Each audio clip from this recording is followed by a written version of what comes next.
Well guys, welcome to Amberg Acres. We've got a beautiful day here in Wisconsin. It's supposed to rain and snow tonight sometime. So I thought, seeing the sun is out and it's probably close to 60 degrees I bet today. It's well in the 50s I bet. I'm sweating like crazy just with this little jacket on. This mighty oak here behind me, we're going to take this down. Now this has been dead for several years. The bigger one is right here to my right, the one I showed you in I think it was one of the last sawmill videos I did. That one's huge. I don't know about that one yet, and it's close to the buildings and whatever. That might be a job for Merv, I don't know. But this one here, it's far enough away from everything, and it's the weight and everything should take it up the hill here. And I got it notched already. I'm going to just finish cutting it here so you can see it on camera go down. I think it should go okay. I really don't see a reason why it wouldn't.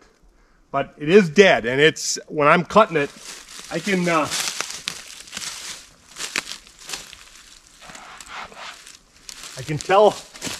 kind of tell by the sawdust. It doesn't look rotten in the middle, but you can tell by the sawdust that it's starting to get soft, and it didn't really cut like oak, you know. So it is soft. So at any point it could just snap as I'm cutting it here. So keep an eye on it. Yeah, we're gonna let her go. Here we go.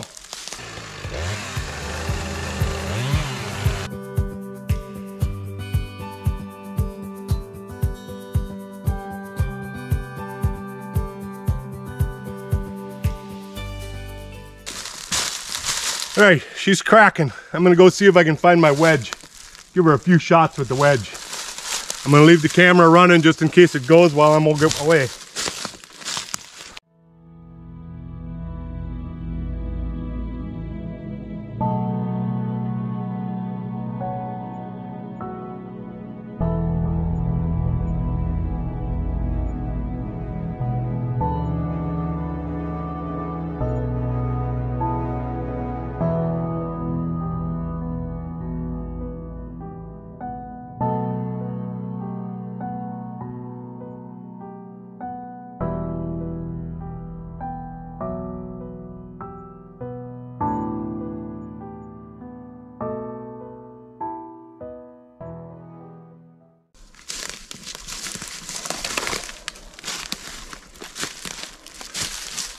You know, I should have probably looked in the truck first, because I was out last week here. I was out cutting some trees on another guy's property, and I'm going to show you that in a little bit.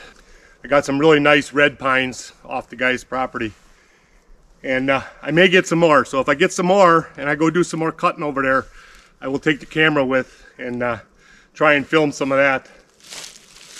But walking all over the place, all the places I've been in the last week looking for this wedge, and never thought about the truck. So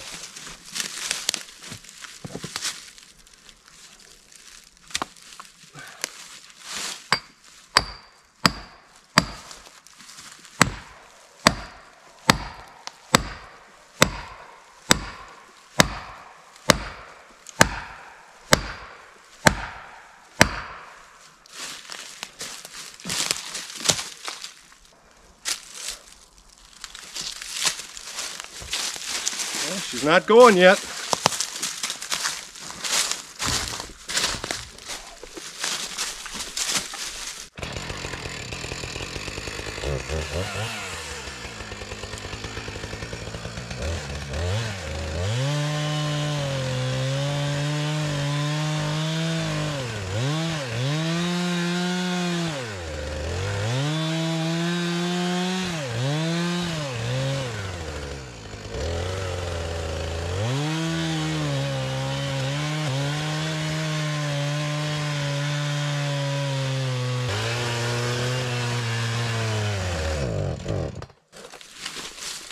Oh, maybe it's out of gas. Let me go check. So it was out of gas. I think I mentioned in one of the other videos that this thing's kind of a gas hog, so it doesn't take long to get empty. But a couple years back, the gas line, and I ain't sure how it's routed in there, but the gas line broke off that's connected to that little filter that's in there. So instead of trying to get that filter out of there and feed a new gas, I just shortened it up, you know, and so the thing is not all the way to the bottom, you know, so it gets to about a quarter of a tank and I'm out of gas. So that's part of the problem too. But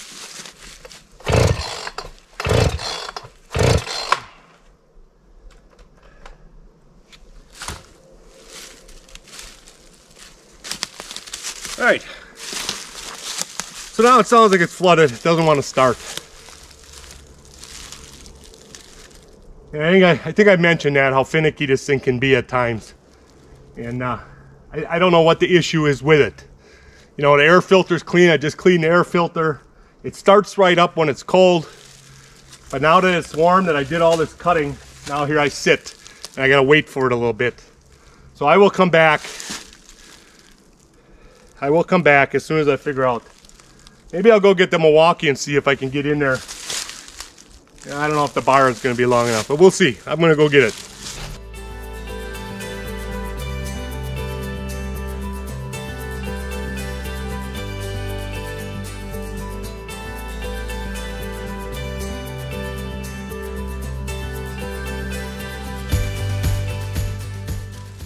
See, when you're cutting the bigger trees like that, that Milwaukee does not work. It works good for something like, you know, 4 inches and stuff like that, but yeah, it just doesn't hold up.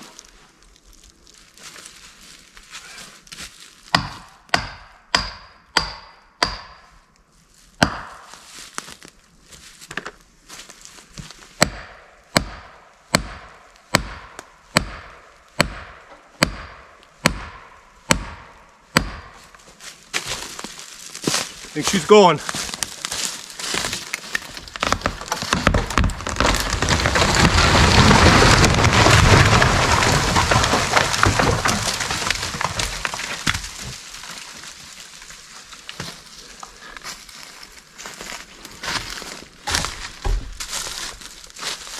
Right. Like I said, that was a big one. I don't think that was as big as that white pine over there that I cut down this summer, but it's definitely big. It's probably heavier because the white pine don't have much for branches, and it's a much lighter wood to start with. But that pretty much went right where I wanted it. It hit that one tree there. I thought I could get it to go uphill a little more. But, you know, gravity takes its toll. It takes, once at the pull where it wants to pull. But that worked out good, just perfect. All right, I don't think I'm gonna cut that up today. I gotta get my saw ready in case that guy calls me to go cut them other ones. Let's take a walk across the street. I'll show you them logs I got from him. All right, guys, we're down here in the wood yard. I'm not gonna bore you with me splitting wood. There's plenty of videos out there if you want to watch somebody split wood. You can watch them guys. But I want to show you my setup, and I showed you the box wedge. The box wedge works great, but I broke it and I don't have time to fix it right now. So that'll be either this summer sometime project or whatever. I'm kind of looking for a 6 foot long I-beam. The I-beam I have is not long enough for what I should have on there. So when I welded the wedge on, I just welded the wedge, I butt welded it to the end of that I-beam and then put some brackets on it to hold it on. And it works fine for all the smaller stuff, but you put a big log in there and it can't handle it. It broke it right off. So I need to find a bigger I-beam, you know, at least 6 feet, I'm thinking is the number I need. And then I can weld it on there better, and it'll be a much better setup once I get it done. But for right now, that's broken. So this is the setup I used to use, and I still use today. I have my logging trailer that I've showed you before. So I put the logs in there, and then I have those bars set up. So if I cut right in the middle of the bar, that'll be my 16 inches. It might be a little longer, a little shorter, depending on which side of the bar you're on, you know, but it's 16 inches, cuts all my pieces the same length. So I have these slabs yet to do. I cut all them slabs back there already and stacked them for now. And then I got this pile over here yet that's still slabs and chunks and pieces and whatever's all in there. And I still got a pile of logs over there. Those logs have been sitting down here 2 years already. So I need to get those cut up and split. And then I have up by the field there, up by our field, I have a whole bunch of trees that I basically pushed over. They're you know, 6-inch, 8-inch diameter stuff that I pushed over that was crowding the trail and whatever, and I cut them up, and they're laying up there in the field. So I got all of that to cut and split yet.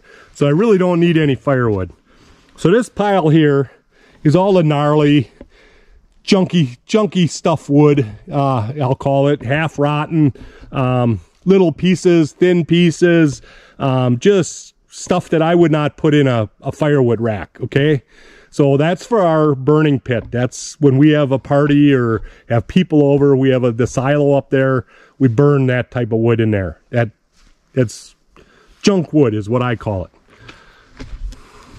So I have all this slab wood yet that I have to split up. That won't be for this coming year. That'll be for the following year, what would that be? 2025. The fall of 2025 is what that wood would be for. So that's all got to get split yet. And then this is all done now. This is all wood. This was those trees up there and some of these trees down here that have been sitting for 2 years. That's what this all is. And there are some slabs in there. So this here is what I will burn next fall in my wood burner. It probably won't be 100% dry, but it'll be dry enough that it'll burn in my wood burner outside there like that. And it's not going to be an issue. I clean my chimney every year, so it's not an issue that it's pine. And, you know, people say you can't burn pine. I've been burning pine for 40 years. So pine is readily available. You can get it for free. And that's what I burn in my wood burners, you know. So as long as it's dry, pine burns just as good as any other wood. It does not give off the heat like an oak. But we do not have oak here. We basically have pine, spruce, some fir, and that's about it. All right. So then the splitter I use is this 20-ton yard machine. It's a single wedge splitter. So you got to sit there and, you know, hold the log and move the pieces around, and it falls on the ground. You got to pick it up, and that's kind of why I like the box wedge, because I can just sit there and run the log through and it's done, you know. I don't have to sit there and keep wrestling with the log. But this serves its purpose. I've had this for probably close to 20 years now, and it serves its purpose. It works. It still runs. It's basically a one-pull motor. I had this same motor on a pressure washer, and I could never get that pressure washer to run, so I got rid of the pressure washer. But this is that Tecumseh 6-horse motor on here, and it starts one pull all the time, you know. So I don't know what the difference was between the two motors, but same darn motor as far as I'm concerned. But anyhow, that's my setup down here. All right, so let's go over here. We're gonna go over here and I'm gonna show you them pine logs I got from that guy that are gonna end up on the mill one of these days. Not sure when, but I'll get them up there. So I don't know if I mentioned this before, but we're well into March here now when I'm making this video. You probably won't see it until April, but I'm making this video now because I'm going to be getting busy here. As soon as the weather dries up, all of this dries up, I got the barn to get going on, and I'm going to be busy. So I'm trying to get a couple videos out ahead, and we'll just post them when it's time to post a video. So this is all ice yet here. It's melting pretty good today. So like I said, it's supposed to rain tonight, I believe, and then snow tomorrow, or overnight, I guess, snow. Not much, couple inches probably. When I talk about those 4 or 6-inch trees, that's these ones here. So this one here, I had a heck of a time getting those logs in there. So this one here, it's got to come down so I can just drive through there with the log. And I should be able to push that over with the tractor, but it's so soft right now down here, I'm just going to dig ruts. So I'm not doing it right now at this moment. But I can back my trailer up through here. If I go and get some more of these trunks from that guy, I will share the video of how I'm loading them on my trailer and how I'm getting them off down here.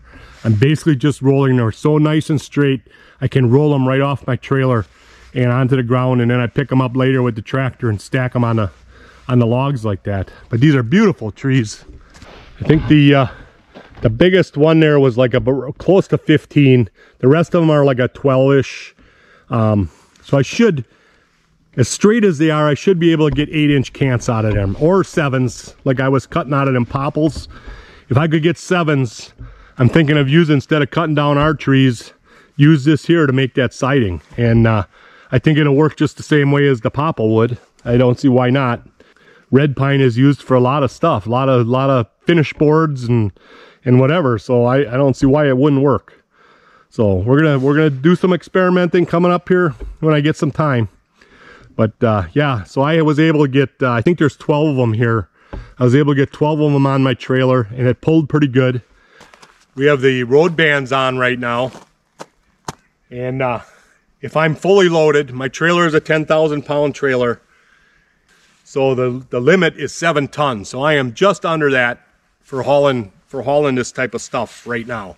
So I can do it. Where the other guys with the big excavators and the big equipment, they're not, you don't see any of them out. They can't drive on the roads right now because they got the road bands on. So they got to wait until this all dries up and melts, and till winter decides to be over with, which the year that we moved the trailer to the property, it was May 6th, I believe, when they lifted the road band. So if you're waiting to get work done, there's a reason they're not coming to do your work, because, you know, they got to wait. And same with my concrete. They got to wait until the road bands are lifted, and then they'll come and assess if my yard is dried up enough, because right now it's a big mud hole up there. If it's dried up enough to bring in a cement truck and get cement poured. So all right, I just thought I wanted to share this with you. And if I get over there, I'm supposed to have a meeting with the guy tomorrow, I believe, to talk to him about what he wants cut yet and stuff. If that goes well, I'll probably be getting some more trees cut. So stay tuned. We'll be back tomorrow or the next day. Probably, if he gives me the okay, I'll probably be cutting on Wednesday. Well, good morning. It is 7 o'clock in the morning. We're back at this property where I got those pine logs from. And I talked to the owner earlier this week, so I was able to get some more logs. And I'm over here this morning picking them up. I'm doing it early in the morning while the ground is still frozen, because I don't want to rip up his driveway. His driveway isn't that bad, but mine is terrible over there at the house. So I'm trying to get a load or two every morning out of here, and then, you know, then the ground is still stiff when I go over there and drop them off.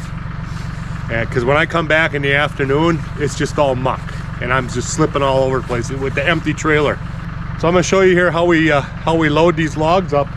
I made these bunks. These are some of them 6x6s that I made out of those white pines, and then I added another 2x6, two 2x6s on the bottom, so that I'm higher than my fenders. So then I'm putting them on with the tractor over here, and then when I get over to my house, I don't have the tractor there, so I just take the log roller and I roll them off, and it's been working pretty good. So we'll try and film that when we get back over there. So right now we're going to load up a load of logs, and then later on hopefully we can film cutting a couple trees down yet. I got maybe I don't know, maybe 4 or 5 there yet that we got to get down. Let's get started on this. I got the tractor warming up. It's really cold out here this morning. It's only like in the 20s. So we'll get this loaded up and we'll get it out of here quick.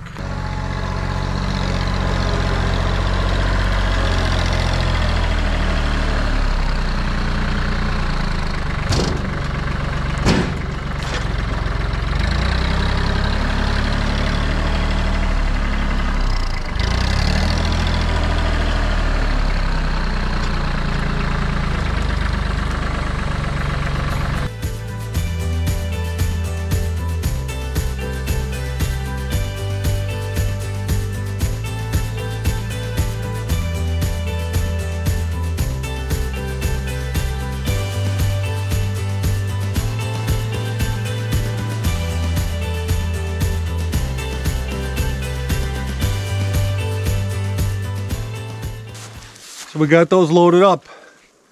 I could put more on top. The trailer and truck could handle it. I keep it light. This is a nice load.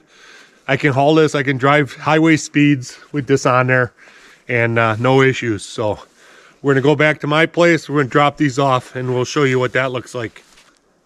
So behind me here, you can see what we've done. So I just went around and counted the stumps. I'm at about 30 stumps. So we're basically making them a driveway, coming in with a driveway, and then he can turn, and he wants to put get campers in here for like holiday weekends and whatever. So we're gonna come back later this week and try and get some of these stumps out of the way, and then all these the little spruce trees and stuff you see standing, we're gonna leave, and we'll let him decide what he wants to keep and what he doesn't want to keep. So we're just mainly getting the big trunks out of here. And you can see the orange ribbons on the trees. That was his boundary. So we're right along his boundary. He's got a couple marked back there that we're not going to take. We'll just leave those there for now. Yeah, this should give him plenty of room. I got like four trees right here to take yet. We were cutting yesterday and the wind picked up, and I dropped 2 of them that went the opposite way of what I wanted them to go. So we stopped. So we'll try them today. We'll get these 4 down, and then he's got should have plenty of room to pull a couple campers in here and whatever. So we'll get back to you when we start when I start cutting. So we got Jacob out here helping this morning. He's hard at it already, moving some logs. We're staging them right over here.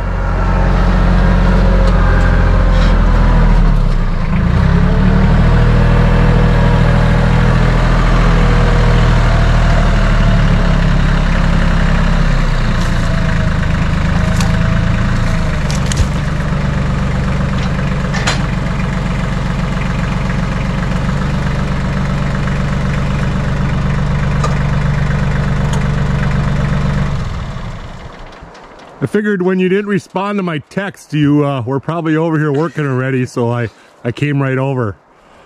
Oh, it's perfect weather for this. Yeah.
My cuts never seem to come out perfect, but it's still dropping. It's still dropping where we wanted to drop. You know, the tops are over there, and that's where we're piling the stuff up, is against the back of the back edge there. That'll give them some privacy and whatever, you know.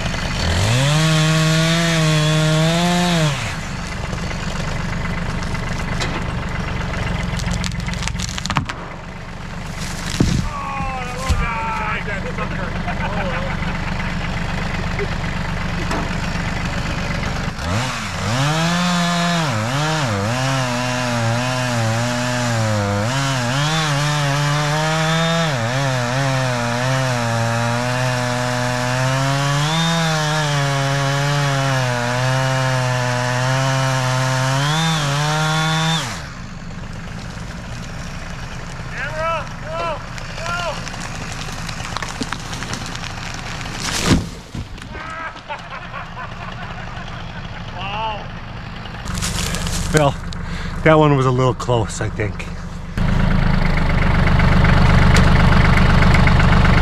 So we're just cutting these up into 14-foot lengths. Jacob's hauling them out, putting them on the pile, and then we come back in the morning and we load them on the trailer when it's everything's frozen. Although this morning it seems like it's frozen, but I think it's the wind we're feeling more than anything else.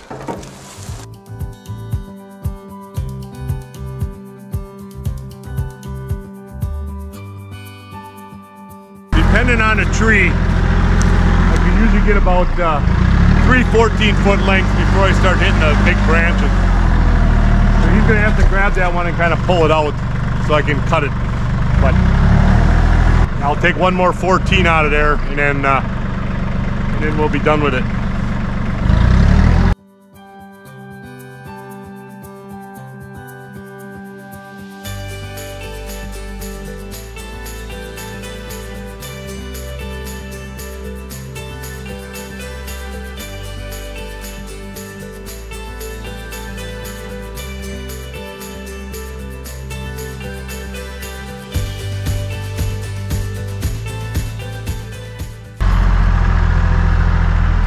What I like to do is I like to use my electric saw, and that way I don't have the saw sitting there idling, because it dies and then I can't restart it and whatever. So I use the electric, and all I'm putting is a little notch in there so I can hook my tape measure on to measure the next 14 feet. And then I mark all of these, and then I just come with the saw when I got the saw running and just sit there and cut them. That's the best way for it to work for me.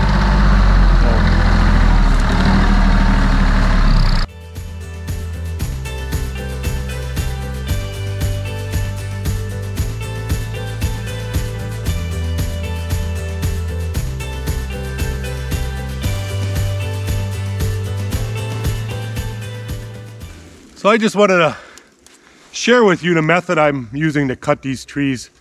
This is probably one that not everybody uses. You know, you always see the notch going up on the tree and then the straight cut. And that one works also. But this one here is called the Humboldt method. And the reason I use the Humboldt method is because once my log is cut off, I have a straight butt on the log. And then I don't have to take another cut and cut another chunk off that log, okay? So I always leave it my 16, and I've explained this in other videos. I leave it at 16 so I can use this piece for firewood later on. I can split it up. But the idea behind this one is, now this one here is actually, I went a little too deep. You should be up here more, you know. They say a third of the trunk. And that's hard to judge when you're just ripping down trees. It's hard to judge. But the idea behind it is you cut this notch, and then you come in and you cut your straight piece, and you get your wedge out of there, right? So your wedge is like that. And then when you come in and do your back cut, you're supposed to leave about 1 inch here, you know? And that's called your hinge. So that's what holds the tree until it slowly starts falling over, and then it breaks. It breaks right here. So this is a perfect example, except that I went a little bit too deep. This is a perfect example of a Humboldt cut. And it worked great. We cut all these trees. They all went pretty much where we wanted them to until the last day the wind picked up. And they started going the wrong way on me because the wind was blowing so hard. So that's why in the video yesterday, you saw Jacob with the tractor behind the trees pushing them, because we were having a hard time to getting them to go to the north because the wind was coming out of the north. And we wanted to drop them into the open area here, and that was we couldn't do it. The wind was pushing them the other way. So we're out here today. We're gonna try digging up some of these stumps and see how long it takes me to do a stump. And then I gotta get back to the customer and tell him how it's going so that he can come up with a different plan if this isn't gonna work with me digging them. I've never dug up a red pine, so I have no idea what the root system on a red pine looks like. I know the white pines come out fairly easy if you're doing a smaller tree like this. I just dug up some spruce yesterday, and that took me about 45 minutes to do a spruce that was about this same size. So this is what I call a cluster. Just a whole bunch of roots down around the bottom that are holding that tree in, instead of the big ones that span out. That took me almost an hour to get that out of there. And you see the size hole I got here. It's going to be a big undertaking to get these all out. If you had bigger equipment, you could just grab it and, you know, pop it once you get a little bit dug out around it. But yeah, that's going to take a while to do 30 stumps, you know. So I'm going to go reach out to the customer and see what he wants to do. Well, I showed you how we get the logs on the trailer. Now I'm going to show you how we get the logs off the trailer. Now, I told you that I like to do it in the morning because it's frozen yet. And this is why. I don't know if you can see this on the camera real well, but this is all mud here. I had a hard time getting the trailer back here. It's like 2 in the afternoon with this load here. And it's 60 something degrees today. My mistake. I should have just waited, but I got no place to park this over here. If I drive in the yard up by the house, then I make a big ruts up there, so I can't really do that. So, and I hate to just come home empty all the time, you know. So I brought this load home, and well, yeah, it was not good. So anyhow, we'll get these off. Let me get these chains off and we'll get going here.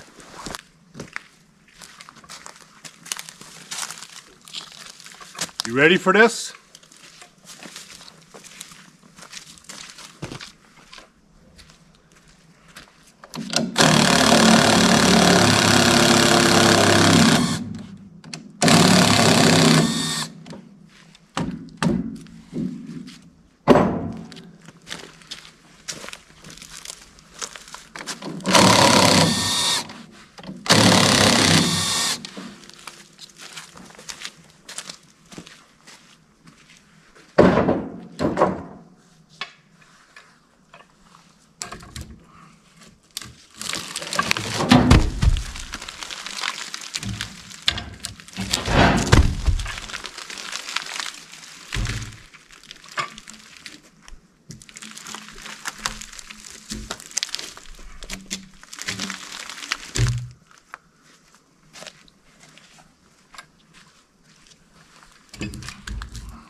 Just like that, it's empty.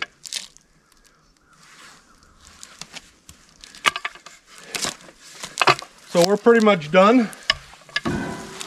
The owner stopped in of the land over there, stopped in today and said everything was good. I just gotta kind of smooth out a spot there where he wants to put his camper, and that's about it. We got a pretty good pile of logs here to use on the sawmill. I think that'll keep us busy for a while, don't you think? So I've kind of been sorting them when I get the tractor back over here. I've been sorting them, taking the bigger ones, keeping the bigger ones on one pile, and then the smaller ones on another pile, so I can kind of, when I take them over to sawmill, they'll all be, you know, I'll be cutting basically the same size log, hopefully, sorta. So if you like these videos, you know, give me a thumbs up and make sure you subscribe. It doesn't cost nothing to subscribe, and it helps us make these videos, buy equipment, whatever. So I'm not quite to 800 subscribers, so I don't get paid for any of this that I'm doing. You know, please subscribe if you can, and we'll catch you in the next one.